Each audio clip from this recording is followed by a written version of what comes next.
আসসালামু আলাইকুম। আশা করছি সবাই ভালো আছেন। পরম করুণাময় আল্লাহর কাছে সবার জন্য শুভকামনা করে আজকে জরুরি বিষয় নিয়ে একটি কথা বলছি, যেটি বাংলাদেশের জন্য খুবই জরুরি। আমার প্রিয় জন্মভূমি আজকে অর্থনৈতিকভাবে খুব বিপদগ্রস্ত।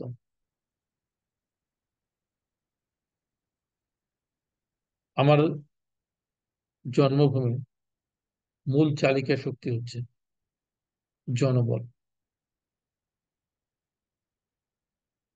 তো কোটি কোটি মানুষ বাংলাদেশের বাইরে থেকে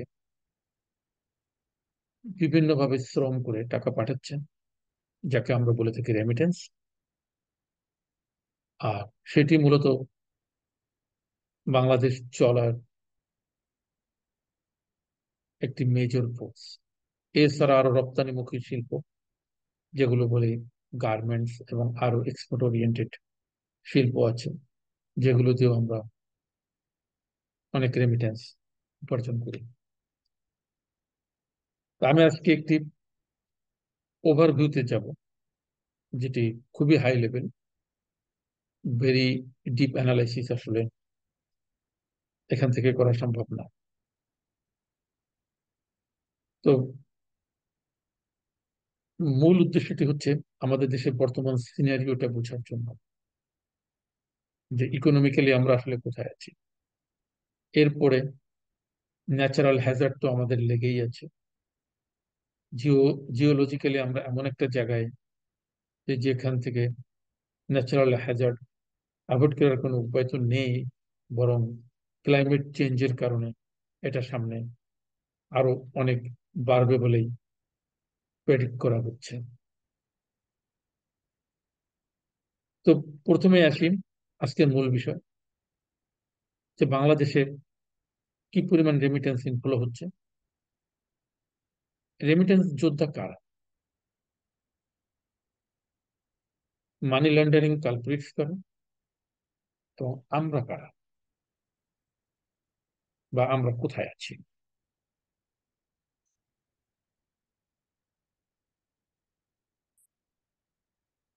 আমি এক নজরে যদি রেমিটেন্সের দিকে তাকাই, তাহলে 2009 সাল থেকে 2024-এর মাঝামাঝি পর্যন্ত দেখতে পাবো।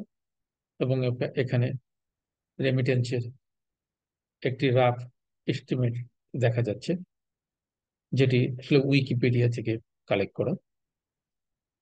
এখানে ক্লিক করে যে কেউ সেটা দেখতে পাবেন। তো আমরা দেখতে পাচ্ছি যে 2010-এ আমাদের রেমিটেন্স 11,000 মিলিয়ন ডলার থেকে 2023-এর শেষ পর্যন্ত 21.6 মিলিয়নে এসেছে, যা খুবই আশাব্যঞ্জক যে রেমিটেন্স ক্রমান্বয়ে বাড়ছে। কারা, কোন কোন দেশ থেকে এই রেমিটেন্স গুলো প্রাইমারিলি আসে? আমরা যদি দেখতে পাই, মেজর কান্ট্রি গুলো Saudi Arabia, UAE, Qatar, Oman, Kuwait, USA, UK, Malaysia, Singapore, Italy. প্রশ্ন হচ্ছে, Saudi Arabia, UAE, Qatar, Oman, Kuwait, Malaysia এবং কিছুটা সিঙ্গাপুর, এখান থেকে কারা রেমিটেন্স পাঠাচ্ছে? এক্সক্লুডিং সিঙ্গাপুর, অন্য যে 6টি কান্ট্রি আছে, তারা মূলত আনস্কিল্ড লেবার, খুবই নিম্ন বেতনে এখানে আসে, হাড় ভাঙা পরিশ্রম করে, কঠোর পরিশ্রমের মাধ্যমে তারা উপার্জন করে, এবং সেই উপার্জিত টাকা তারা বাংলাদেশে পাঠান।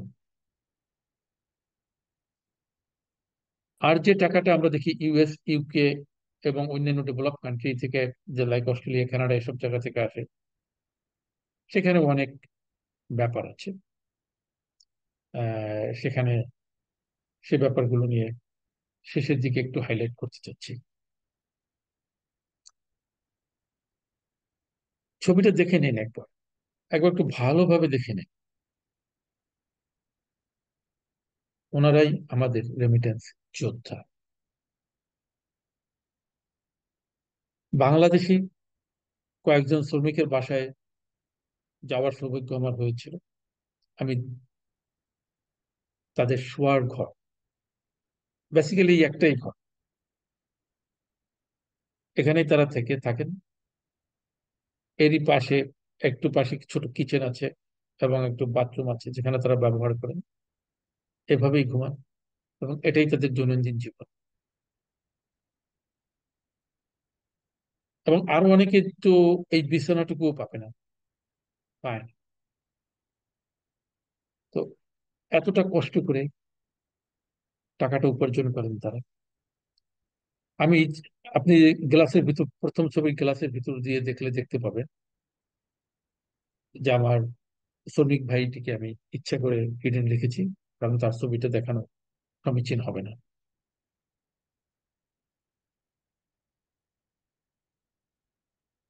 যদি অ্যামাউন্টের কথা থেকে তাকায় তাহলে রেমিটেন্স ইনফ্লো ইউএসডি বিলিয়ন হিসেবে আমরা যদি দেখি, kingdom of Saudi Arabia, USA, United Arab আমিরাত, ইউনাইটেড কিংডম, কুয়েত, কাতার, ইত্যাদি ইত্যাদি। আমি আগেই বলছি ইউএসএ এবং ইউকে থেকে যে টাকাগুলো আসছে সেগুলো নিয়ে আমি পরবর্তীতে একটু ধারণা দেওয়ার চেষ্টা করব। সবচেয়ে বেশি মাইগ্রেন্ট কোথায়? চোখ বন্ধ করে আমরা বলে দিতে পারি সৌদি আরব। এবং এখানে যে ফিগারগুলো দেখছেন এগুলো অফিসিয়ালি রেকর্ডেড, এছাড়া আনঅফিসিয়ালি আরো অনেকেই আছেন। এই প্রত্যেকটা জায়গায় আনঅফিসিয়ালি অনেকে আছেন। এবং এই যারা আছেন এদের মধ্যে অধিকাংশই বাংলাদেশে ফিরে যাবেন। মোর দ্যান 99% বাংলাদেশে ফিরে যাবে। সুতরাং তাদের বাংলাদেশে টাকা পাঠানো ছাড়া মূলত আর কোনো জায়গা নেই। এখানে একটি কথা বলে রাখি, যাদের বাংলাদেশের ব্যতীত অন্য যে জায়গায় টাকা পাঠানোর সুযোগ আছে তারা বাংলাদেশে খুব কমই টাকা পাঠান। সে বিষয়ে আসছি একটু পরে। এখন এই যে টাকাটা আমাদের শ্রমিক ভাইয়েরা বা বোনেরা এত কষ্ট করে পাঠালেন, এত পরিশ্রমের ফলে, দেখুন একবার যে টাকাটা, এই টাকার একটা সিংহভাগ কোথায় যায়? হু আর দিস কালপ্রিটস? মোরাললেস এই পর্যন্ত যারা অ্যাকিউজড হয়েছেন তাদের মধ্যে 18% পলিটিশিয়ান বলা হয়েছে, businessman 34% almost, government official 33%, others 15.2%।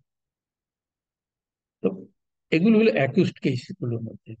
আর আনঅ্যাকিউজড যে কত আছে সে পরিমাণ আপনারা একটু ধারণা করতে পারবেন আমার পরবর্তী ব্যাখ্যা থেকে। এখানে আমি জনৈক ভদ্রলোকের কথা বলছি। উনি টরন্টোতে একটি বেসমেন্ট ভাড়া নিয়েছিলেন শর্ট টার্ম রেন্টালের জন্য। উইদিন 4 মান্থস তিনি মোর দ্যান $1.1 মিলিয়ন ক্যাশ দিয়ে টরন্টোতে একটি বাড়ি কিনে ওনার বাড়িতে উনি মুভ করেছেন। উনি বাংলাদেশের একজন সরকারি চাকরিজীবী এবং ওনার স্ত্রী এবং সন্তানেরা টরন্টোতে আছেন। এবং ওনাকে, আমি তার নাম বলতে চাই না, বাট ওনাকে আমি ব্যক্তিগতভাবে চিনি যেহেতু উনি আমার বাসাতেই ভাড়া ছিলেন। প্রশ্ন হচ্ছে এই উনি কত টাকা রেমিটেন্স পাঠান ওনার remaining part of the life, এবং যেই 1.1 মিলিয়ন ওয়ার্থের যে বাড়িটা উনি কিনলেন, এই টাকাটার সোর্সটা কোথায়, কি? একজন সরকারি চাকরিজীবীর পক্ষে কতটা সম্ভব প্রায় 10 কোটি টাকা ক্যাশ দিয়ে বাড়ি কেনা, সেটি নিয়ে আমি পর্যালোচনা করতে চাই না। আমি আরো এক ভদ্রলোকের কথা বলছি, উনি আরেকটু উপরের দিকে, ওনার বাজেট 25 মিলিয়ন, উনি ক্যাশ টাকা দিয়ে কিনবেন। শুধু এই দুজনই নয়, এবং এই দুটো এক্সাম্পল আমি বলেছি কারণ এই দুজনকে আমি চিনি ব্যক্তিগতভাবে। এছাড়া টরন্টো এবং মন্ট্রিলে শত শত বাংলাদেশি আছেন যারা $multi-million বাংলাদেশ থেকে সাইফন্ড আউট করেছেন। প্রশ্ন হলো ওনারা কারা? ওনারা কি ওই যে মিডল ইস্টে যারা শ্রম দিয়ে টাকা উপার্জন করেছেন, বাংলাদেশে টাকা পাঠিয়েছেন তাহারা? না, তাহারা না। ওনারা শিক্ষিত, ইউনিভার্সিটি ডিগ্রি হোল্ডার, গভর্নমেন্টের ভালো পজিশন হোল্ডার, ভালো পলিটিশিয়ান, তারা engineer, doctor, philosopher, physicist, chemist, scientist, etcetera etcetera. তাদেরকে কি আমরা রেমিটেন্স ওরিয়র বলবো? প্রশ্নটা আপনাদের কাছে। আমি এবার আসছি কিছু ডেটা নিয়ে। গ্লোবাল ফিনান্সিয়াল ইনস্টিটিউট, একটি ওয়াশিংটন বেসড থিঙ্ক ট্যাঙ্ক, যারা বলেছেন যে $61.6 বিলিয়ন বাংলাদেশ থেকে 2005 থেকে 2014-র মধ্যে চলে গেছে। 2015-তে 5.6 বিলিয়ন গিয়েছে, এবং 2016 থেকে 20-এর মধ্যে প্রায় $37.7 বিলিয়ন লন্ডন হয়েছে।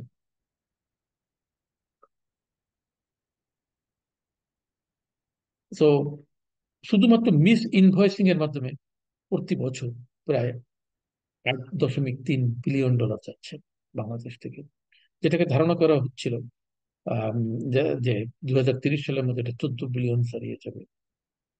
সুইডিশ ব্যাংক বলেছে যে 2016 সালে বাংলাদেশ থেকে টাকা 20% জমা বেরিয়েছে।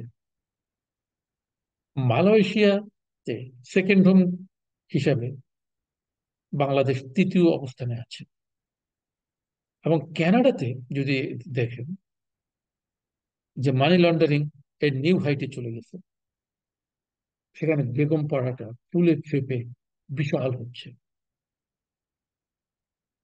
বাংলাদেশ কাস্টম শুধু ছোট্ট একটা ইনভেস্টিগেশন করেছিল, সেখানে তারা দেখেছে গত 6 বছরে 33টা রেডিমেড গার্মেন্টস ফ্যাক্টরি 821 কোটি টাকা পাচার করেছে।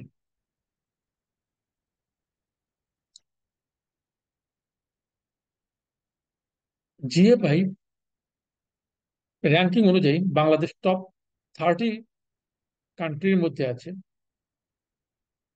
যার international trade value 20%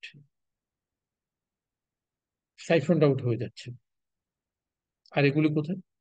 UK, USA, Canada, Saudi আরবে, Singapore, Malaysia, Switzerland, Thailand, Australia, Hong Kong, এবং আরো অনেক কান্ট্রি আছে। এখন আমি বলছি ইউএস এবং ইউকে থেকে যে রেমিটেন্সের ঘটনাগুলো, most of the cases Bangladesh থেকে যে অবৈধ টাকাগুলো ইউএস এবং ইউকেতে যাচ্ছে, তার আবার একটি অংশ বাংলাদেশে ফেরত আসছে সাদা হোয়াইট মানি হিসাবে। এই জন্য একটা কালো এবং সাদা সাইকেল। সৌদি আরবে খুব রিসেন্টলি ব্যতীত সৌদি আরবে বিদেশিদের ইনভেস্টমেন্টের সুযোগটা খুবই লিমিটেড ছিল। তো সেক্ষেত্রে যেটা হয়, সৌদি আরব অনেক ক্ষেত্রে রুট হিসাবে ব্যবহৃত হয়। বাংলাদেশ থেকে টাকাটা এখানে আসে, এবং এখান থেকে পরবর্তীতে টাকাটা অন্যান্য জায়গায় like USA, Canada, UK or Australia চলে যায়। এরকম কয়েকটা কেস আমার জানা আছে। এক, যদি আমরা সুইস ন্যাশনাল ব্যাংকের ডেটা দেখি, তাহলে 17ই জুন পর্যন্ত যে ডেটাটা আমরা দেখব, তাতে দেখা যাচ্ছে যে অলমোস্ট 563 মিলিয়ন সুইস ফ্রাঙ্ক, যেটা equivalent to almost 52 billion Bangladeshi টাকা, এটা ওখানে জমা হয়েছে। সাউথ এশিয়ার মধ্যে বাংলাদেশ থার্ড পজিশনে আছে ইন্ডিয়া এবং পাকিস্তানের পরে। চিন্তা করে দেখুন, ইন্ডিয়ার পপুলেশন কোথায়, 100 কোটির উপরে। তাদের ইকোনমি কোথায়, তাদের জিডিপি কোথায়, তাদের ইন্ডাস্ট্রিয়াল বেস কোথায়? আর পাকিস্তান অবস্থা তো বাংলাদেশের চেয়ে ভালো না। করাপশনের দিক থেকে তারা সম্ভবত বাংলাদেশের চেয়ে উপরেই আছে। সুতরাং আমরা তাদের সাথে পাল্লা দিয়ে চলছি।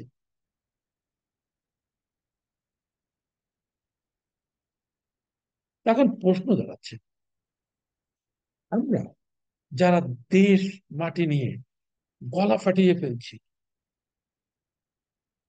আমরা দেশের জন্য কি কন্ট্রিবিউট করছি? আমাদেরকে বাংলাদেশি ইউনিভার্সিটিগুলো পড়িয়েছে, আমাকে বুয়েট পড়িয়েছে, আন্ডার গ্রাজুয়েট এডুকেশন দিয়েছে। আমি পাশ করে বেরিয়ে বাংলাদেশে কিছুদিন চাকরি করেছি। এরপরে হ্যাঁ, যে কোনো কারণে হোক বাংলাদেশে থাকতে চেয়েও আমি পারিনি, বাংলাদেশ থেকে বের হতে হয়েছে আমাকে।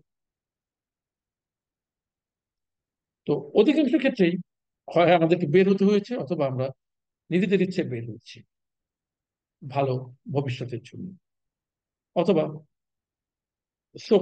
আমরা বলি যে সৎভাবে বেঁচে থাকার জন্য। অর্থাৎ আমাদের করাপশনটা এমন জায়গায় গিয়েছে যে করাপশন না করলে বাংলাদেশে বেঁচে থাকা যাবে না, এটা আমাদের মাথার মধ্যে ঢুকে গেছে। এবং বাংলাদেশের বর্তমান পরিস্থিতিতে এটা যেন নিয়মই হয়ে দাঁড়িয়েছে। অধিকাংশ ক্ষেত্রে আমরা কি করছি, আমাদের পৈতৃক সম্পত্তি বলুন বা কিছু ইনভেস্টমেন্ট বলুন, যেগুলো আমরা যে শর্ট পিরিয়ড বাংলাদেশে ছিলাম সেই সময় ইনভেস্ট করেছি, সেগুলো আমরা সেল আউট করে টাকাটা টাকা আমরা নিয়ে আসতেছি আমাদের সেই ওয়েস্টার্ন কান্ট্রিগুলোতে। এবং আমাদের অনেকেই আমরা বাংলাদেশে গিয়ে নিজেরা আবার সেটেল করব, এটা চিন্তা করছি না।